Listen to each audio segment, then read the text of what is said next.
ఎలాంటి ఆపరేషన్ లేకుండా పైల్స్ సమస్యను శాశ్వతంగా పరిష్కరించబడును. Homeo care international. Welcome to Suman TV. నేను మీ సుమన్ టీవీ నాగ్. పెదరాయుడు ఫ్యామిలీలో గొడవలు జరుగుతున్నాయా? అది కూడా ఆస్తి తగాదాల గొడవ ఎక్కడ మొదలైంది? అయితే దేనికి సంబంధించినటువంటి గొడవలు జరుగుతున్నాయి? కొన్ని విషయాలు బయటకు వస్తున్నాయి, కొన్ని విషయాలు బయటకు రాకపోవడానికి ప్రధాన కారణాలు ఏంటి?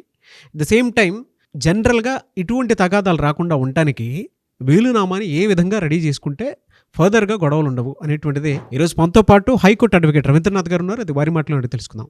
Hello sir. హాయ్ అండి నాగరాజ్ గారు. సరే, జనరల్గా గొడవలు ఎక్కడ స్టార్ట్ అయ్యాయి మోహన్ బాబు గారి ఇంట్లో? ఎందుకంటే గతంలో విష్ణు గారు అండ్ మనోజ్ గారు కొట్టుకుంటున్నట్లు ఒక్కొక్క వీడియోకి సంబంధించినటువంటి ఫుటేజ్ అయితే, అది కూడా విష్ణు గారి ఫుటేజ్ అయితే బయటికి రావడం జరిగింది. దాని తర్వాత కొంత సర్ది మణిగినా కూడా అక్కడి నుంచే గొడవలు మొదలయ్యా, దానికి ముందు నుంచి ఉన్నాయా అనేటువంటి దాని మీద కూడా కొంత క్లారిటీ రావాల్సి ఉంది. ఎందుకు అని అంటే ఇవాళ మోహన్ బాబు గారి ఫ్యామిలీకి సంబంధించింది అయితే ఇండస్ట్రీలో పెదరాయుడు అనేటువంటి టర్మ్ తోటి మాట్లాడుతూ ఉంటారు. అట్ ద సేమ్ టైం క్రమశిక్షణకి మారుపేరుగా ఆయన గురించి మాట్లాడుకుంటూ ఉంటాం మనం. సో అటువంటి వ్యక్తి ప్రీవియస్ వీడియోలో మీరు మాట్లాడిన దాని ప్రకారం, మోహన్ బాబు గారు మాట్లాడిన దాని ప్రకారము ఆస్తికి సంబంధించింది అయితే ముగ్గురికి ఒకేలానే నేను డివైడ్ చేయడం జరుగుతుంది అనేటువంటి ఒక్కొక్క సందర్భంలో మాట్లాడినట్లు ఒక ప్రముఖ ఇంటర్వ్యూవర్ అడిగినటువంటి క్వశ్చన్కి ఆయన మాట్లాడినట్టు తెలుస్తుంది. అయితే గొడవ ఎక్కడ మొదలైంది? ద సేమ్ టైం ఎందుకు ఇది పెద్ద వివాదంగా మారుతోంది? అండ్ వీలునామా రాసేటప్పుడు తీసుకోవాల్సినటువంటి జాగ్రత్తలు ఏంటి? లీగల్గా ఎలా ఉంటుంది? నైస్ క్వశ్చన్ నాగరాజ్ గారు. నిన్న గడిచిన 2 రోజులుగా జరుగుతుంటే ఈ గొడవకు సంబంధించి నాకు అందిన ఇన్ఫర్మేషన్ నేను మీతో పంచుకునే ప్రయత్నం చేస్తాను. ముఖ్యంగా మంచు మోహన్ బాబు గారు, పెదరాయుడిగా మనం చెప్పుకుంటే మోహన్ బాబు గారికి చాలా ఆస్తులు అయితే ఉన్నాయి. అందులో ప్రధానంగా హౌసులు, జూబ్లీ హిల్స్లో హౌసెస్ కావచ్చు, కొన్ని ఫామ్ హౌసెస్ ఉన్నాయి, 1-2 చోట్ల ఫామ్ హౌసెస్ ఉన్నాయి.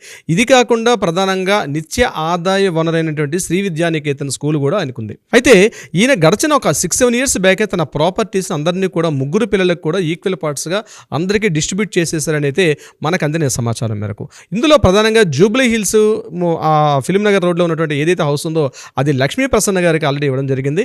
ఇది కాకుండా మరికొన్ని హౌసెస్ కూడా ఆవిడకి లక్ష్మీ ప్రసన్న గారికి ఇవ్వడం జరిగింది.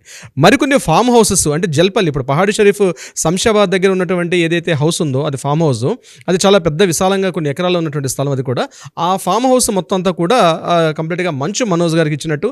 ఈ ఒక్క ఫామ్ హౌస్ కాకుండా మరికొన్ని ఫామ్ హౌసెస్, కొన్ని కాపీరైట్స్ సంబంధించిన ఇంటెలెక్చువల్ ప్రాపర్టీస్ కూడా ఆయన దగ్గర ఉన్నాయి. వాటికి సంబంధించి కూడా ఇవన్నీ కూడా మంచు మనోజ్ గారికి ఇచ్చినట్టుగా తెలుస్తుంది.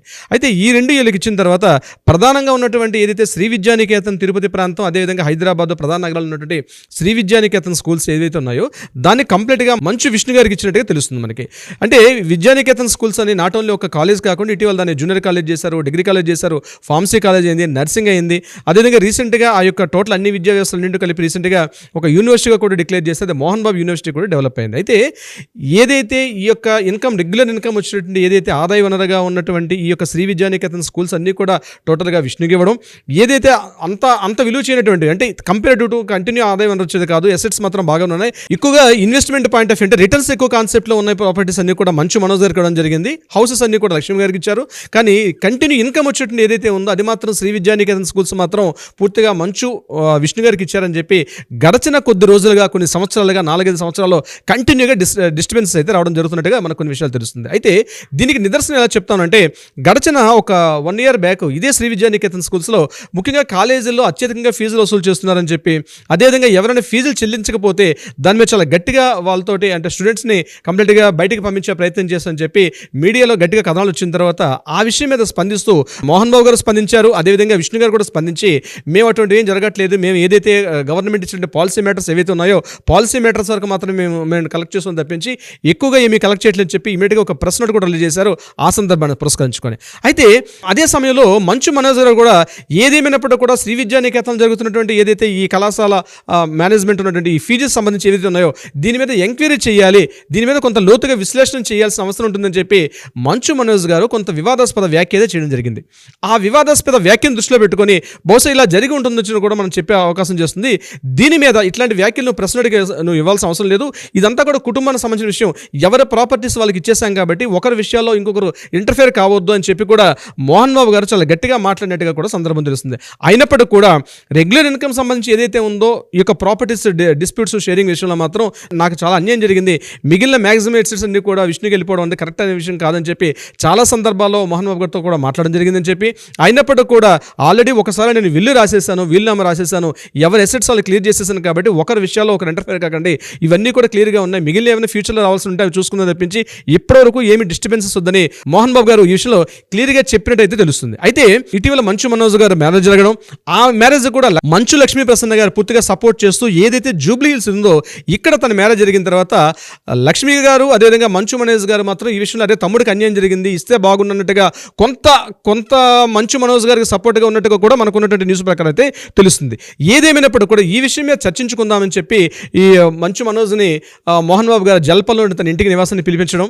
అయితే ఈ యొక్క విద్యానికేతన్ స్కూల్ సంబంధించి పిఆర్ఓగా మాట్లాడుతున్నటువంటి దానికి సంబంధించి టోటల్ పిఆర్ఓ వినయ్ కుమార్ గారు అక్కడే ఉండడం, ఈ ప్రాపర్టీస్ ఆల్రెడీ డిస్టర్బెన్స్ అయింది, మీరు మాత్రం ఇటువంటి వ్యాఖ్యలు చేయకండి అని చెప్పి వినయ్ కుమార్ గారు ఇంటర్ఫేర్ అయిన తర్వాత మంచు మనోజ్ గారు ఈ మా కుటుంబ విషయాల్లో మీరెవరు మాట్లాడడానికి, ఇది మీకు సంబంధించిన విషయం కాదని చెప్పి మోహన్ బాబు గారి యొక్క అనుచరుడు అదేవిధంగా శ్రీ విద్యానికేతన్ స్కూల్స్ ఉన్నటువంటి ఇతను మాట్లాడడం, ఎవరైతే వినయ్ కుమార్ మాట్లాడడం కొంత ఆయనకి అయిష్టంగా ఉండి కొంత వాగ్వివాదం డిస్టర్బెన్స్ జరిగిందని చెప్పి అయితే మనకు అక్కడ ఉండే కొంతమంది స్థానికులు అదేవిధంగా కొన్ని మీడియా కథనాల ద్వారా కూడా మనకు తెలుస్తుంది నాగరాజు గారు. అయితే ఈ విషయాలు ఇలా పక్కన పెడితే అసలు విల్లు అంటే ఏంటి, విల్లు ఎలా రాస్తారు, సో ఈ విషయాలు మనం జరిగిన సంఘటనకి మనకు రాబోయే తర్వాత కంటిన్యూషన్లో మనకు తెలిసే అవకాశం ఉంటుంది, నెక్స్ట్ వీడియోలో మనం డిస్కస్ చేద్దాం.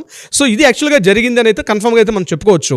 అసలు విల్లు ఎలా ఉంటుంది, విల్లు రాసే ప్రక్రియ ఎలా ఉంటుంది అనే విషయం మీద నేను మీకు లీగల్ పాయింట్ ఆఫ్ వ్యూ కొంత వివరించే ప్రయత్నం చేస్తాను. ముఖ్యంగా విల్లు అనేది ఇండియన్ సక్సెషన్ యాక్ట్ అంటే హిందూ వారసత్వ హక్కు చట్టం 1925, 1956 ప్రకారం ఒక ప్రాపర్టీ తనకు ఉన్నటువంటి ప్రాపర్టీ ఏదైతే ఉందో విల్లు అంటారు, వీలునామా అంటారు తెలుగులో, ఆ విల్లు రాసే హక్కు ఉంటుంది ఆ ఎవరికైతే ప్రాపర్టీ ఓనర్స్ ఉంటారో. సో ఇక్కడ కూడా రెండు రకాలుగా ఉంటుంది విల్లు రాసే ప్రక్రియలో కూడా. ఒకటి తన స్వార్జితంగా ఉన్నటువంటి ప్రాపర్టీని రాసుకోవచ్చు, పిత్రాజితం ద్వారా సంక్రమించిన ఆస్తిని కూడా విల్లు రాస్తారు. అయితే పిత్రాజితం ద్వారా అంటే పూర్వీకుల ఆస్తి నుంచి తనకి ఏదైతే ప్రాపర్టీ వస్తుందో ఆ ప్రాపర్టీ వరకు మాత్రం రాయాలి తప్పించి మిగిలిన భాగస్వామి అయితే ఎట్టి పరిస్థితుల్లో విల్లునామాలు రాయరు ఇందులో. ఇక్కడ ఈ విషయానికి వచ్చినట్లయితే మోహన్ బాబు గారు బహుశా విల్లు తను ఏదైతే మనకు తెలిసి వీళ్ళ ఫాదర్ నారాయణ స్వామి నాయుడు గారు జస్ట్ ఓన్లీ ఒక టీచర్ కాబట్టి మ్యాక్సిమం ఈ రోజు కనిపిస్తుంటే వందల వేల కోట్ల ఆస్తి ఏదైతే ఉందో తన స్వార్జితం అయితే మనకి క్రిస్టల్ క్లియర్గా తెలుస్తుంది. సో ఈ రాసిన విల్లు ప్రక్రియ కూడా ఎలా ఉంటుందంటే 5-6 ఇయర్స్ బ్యాకే టోటల్గా ఎవరి ప్రాపర్టీస్ వాళ్ళకి డివిజన్ చేసి ఎవరికి రాసేస్తారు. సో విల్లు ప్రకారం రూల్ ఏంటంటే అబౌవ్ 18 ఇయర్స్ ఉన్న వ్యక్తి ఎవరైనా సరే విల్లు రాస్తారు. ఆ విల్లు రాసే ప్రక్రియలో కూడా ఎవరెవరికి ఎంతెంత భాగస్వామి ఇవ్వాలి అంటే ఉన్న స్థిరాస్తులు, చరాస్తులు, బంగారం అన్నీ కూడా bank deposits, locker loan amounts total అంతా కూడా స్థిర చరాస్తులు అన్నీ కూడా రాస్తారు. బ్యాంకులో ఉన్నటువంటి ప్రెజెంట్ అమౌంట్ నుంచి కూడా అన్ని కూడా రాస్తారు. కానీ భవిష్యత్తులో వచ్చేటటువంటి ఇన్కమ్స్ ఏవైతే ఉంటాయో అవి మాత్రం ఎక్కడ కూడా విల్లు రాసే ప్రక్రియ అయితే ఉండదు. డెఫినెట్గా ఉన్నటువంటి ప్రెజెంట్ ఆస్తులకు రాస్తారు, ఆస్తికి సంబంధించినటువంటి రూల్స్ అండ్ రెగ్యులేషన్స్ ప్రకారం రాస్తారు. ఆ విల్లు ప్రొసీజర్ ప్రకారం కూడా ఒక అడ్వకేట్ ఉంటారు, అడ్వకేట్ పక్కన పెట్టుకొని యాజ్ పర్ లీగల్ అంటే ఎటువంటి ఇష్యూస్ లేకుండా డిస్ప్యూట్స్ లేకుండా రాసే ప్రక్రియ అయితే ఉంటుంది. అయితే ఇక్కడ చాలామందికి వచ్చే డౌట్, ఒకసారి విల్లు రాసేసిన తర్వాత మళ్ళీ దాన్ని కరెక్షన్ చేసుకునే అవకాశం ఉంటుందా? బహుశా ఇప్పుడు జరుగుతున్న ఇష్యూ ప్రకారం మనం మాట్లాడుకోగలిగితే దాన్ని కొలిసిల్ విల్ అంటారు. అంటే దాన్ని మళ్ళీ రద్దుపరచుకోవచ్చు, దాన్ని మళ్ళీ కరెక్షన్ చేసుకునే అవకాశం ఉంటుంది. ఒకసారి ప్రాపర్టీస్ని వాళ్ళకి రిజిస్ట్రేషన్ చేసిన తర్వాత కోర్టు త్రూగా మాత్రమే మళ్ళీ విల్ని కరెక్షన్ చేసుకునే అవకాశం ఉంటుంది తప్పించి ప్రెజెంట్ దాన్ని ఇమీడియట్గా కరెక్షన్ చేసుకునే అవకాశం అయితే ఉండదు. అది ఒకవేళ భార్యాభర్త ఇద్దరు అంటే ఎవరైతే రాస్తున్నారో కో అప్లికెంట్ అనేటువంటి విల్లు అంటే ప్రాపర్టీ ఓనర్, ఇప్పుడు నిర్మలాదేవి గారు కూడా మోహన్ బాబు గారితో పాటు పార్ట్నర్ ఉన్నారు, ఆవిడ కూడా వైఫ్ కాబట్టి విల్లు రాసే ప్రక్రియలో నిర్మలాదేవి గారు కూడా ఒక పార్టీ అయితే ఉంటారు ఖచ్చితంగా. ఇది మంచు మనోజ్ గారి విషయంలో మరి ఓన్లీ ప్రాపర్టీస్ అన్నీ కూడా ఓన్లీ మంచు మోహన్ బాబు గారి పేరు ఉన్నాయా లేకపోతే నిర్మలాదేవి గారి మీద ఉన్నాయండి, అది వాళ్ళ సొంత విషయం కాబట్టి మనకి లీగల్గా బయటకు వస్తే విషయం తెలియదు. సో నిర్మలాదేవి గారి ప్రాపర్టీస్ రాశారా లేకపోతే అంతకుముందు ఉన్నటువంటి వీళ్ళ మదర్ చనిపోయినటువంటి ఇంతకు ముందు మదర్ ఉన్నారు విద్యాదేవి మీద ఉన్న ప్రాపర్టీస్ ఎవరికి రాశారు? అసలు ఇష్యూ ఎక్కడ వచ్చింది అంటే బతికున్న వాళ్ళ ప్రాపర్టీస్ రాయాలా, చనిపోయిన వ్యక్తుల యొక్క విల్లు కూడా రాసే అవకాశం ఉంటుందా? ఆ హక్కులు ఎవరికి చెందుతాయండి? పూర్తిగా కోర్టు పరిధిలో ఉంటుంది, ఆ కోర్టు డిసైడ్ చేస్తుంది. అంటే ఏమైనా అబ్లిగేషన్స్ అంటే ఇష్యూస్ రేజ్ అయినట్టు మాత్రమే కోర్టు పరిశీలన వస్తుంది. అయితే ఆ విల్లు రాసే ప్రక్రియ కూడా చాలా సిస్టమేటిక్గా రాయాల్సి వస్తుంది నాగరాజు గారు. ఇద్దరు సాక్షులు మ్యాండేటరీగా కంపల్సరీ ఉండాలి, వాళ్ళు కూడా 18 ఇయర్స్ అబౌవ్ 18 ఇయర్స్ ఉండాలి, వాళ్ళ స్వదస్తూరిత రాయాలి, వాళ్ళ ఓన్ ఎక్కువగా టైపింగ్ చేసిన కూడా సంతకం పెట్టవచ్చు. కానీ 99% విల్ అనేది వాళ్ళ సొంత ఓన్ హ్యాండ్ రైటింగ్తో రాస్తేనే, స్వదస్తూరిత రాస్తేనే చాలా 100% దానికి వ్యాలిడిటీ ఎక్కువ ఉంటుందన్నమాట. ఇది కాకుండా సెక్షన్స్ మనకి 23, 24 ప్రకారం ఈ విల్లుని కూడా మనం ఫైట్ చేసే అధికారం ఉంటుంది మనకి యాక్చువల్ లీగల్గా. కానీ ఈ రాసే ప్రక్రియలో వారసత్వ భాగాలు నాకు ఇంత రావాలి, నాకు ఇంత రాకుండా మా నాన్నగారు ఇంత రాశారని చెప్పే హక్కు మాత్రం ఎట్టి పరిస్థితుల్లో మాత్రం పిల్లలకైతే లేదు. ఒక వీలునామా రాసే వ్యక్తి తన స్వార్జితమైన ప్రాపర్టీ ఏదైతే రాస్తారో దానిని ఎవరెవరికి ఇవ్వాలనేది తన యొక్క పూర్తి హక్కు. అది ఒక పర్సన్కి ఎక్కువ ఇవ్వచ్చు, ఒక పర్సన్ తక్కువ ఇవ్వచ్చు, కానీ ఆ అన్నయ్యకి ఎందుకు ఎక్కువ ఇచ్చావు, నాకెందుకు తక్కువ ఇచ్చావు అని చెప్పి అడిగే హక్కు పిల్లలకైతే ఎట్టి పరిస్థితుల్లో కూడా లేదు. అది కేవలం పూర్వీకుల ఆస్తి నుంచి వచ్చేటప్పుడు మాత్రం అడిగే హక్కు ఉంటుంది తప్పించి తండ్రి యొక్క స్వార్జిత యొక్క ప్రాపర్టీ విలుపూర్వకంగా రాసినప్పుడు మాత్రం ఎట్టి పరిస్థితుల్లో కూడా పిల్లలకి అడిగే హక్కు అయితే లేదు. ఒకరికి ఎక్కువ కావచ్చు, ఒకరికి తక్కువ కావచ్చు, మనవలకి ఇచ్చారా, మనవరాలకి ఇచ్చారా, ఎవరెవరికి ఏమి ఇచ్చారు. అయితే నాకు తెలిసి మోహన్ బాబు గారు అలాంటి ఒక క్రమశిక్షణ కలిగిన వ్యక్తి, ఒక డిసిప్లిన్కి మారుపేరుగా నిలబడిన వ్యక్తి అయితే డెఫినెట్గా కాంట్రవర్షియల్గా అయితే చేసే అవకాశం ఉండదు. చిన్న కొడుకని పెద్ద కొడుకని కాకుండా అందరికీ ఈక్వల్గా పార్ట్స్ రాసిస్తానని చెప్పి గతంలో చేసిన వీడియోకి మనం ఒక ఎగ్జాంపుల్గా తీసుకుంటే ఎవరెవరికి ఏమేమి రాయాలో రాసి ఉంటారు. కానీ ఇక్కడ మంచు మనోజ్ గారు మనకు అందిన ఇన్ఫర్మేషన్ ప్రకారం నాకు శ్రీ విద్యానికేతన్లో 1% షేర్ హోల్డింగ్ కూడా మనకు మంచు మనోజ్ గారికి లేదు. కానీ ఆయన ప్రెస్ మీడియాలో మాట్లాడుతూ ఇమీడియట్గా నాకు అక్కడ జరుగుతున్నటువంటి ఏవైతే ట్యాక్స్ అండ్ ఫీజెస్ వసూలు చేస్తున్నారో దానిలో కూడా అది మరొకసారి ఎంక్వైరీ చేయాలని మాట్లాడడంలో, అంటే బ్రదర్కి రాసిచ్చిన ప్రాపర్టీలు కూడా ఈయన వేలెత్తి చూపడం ఉంది.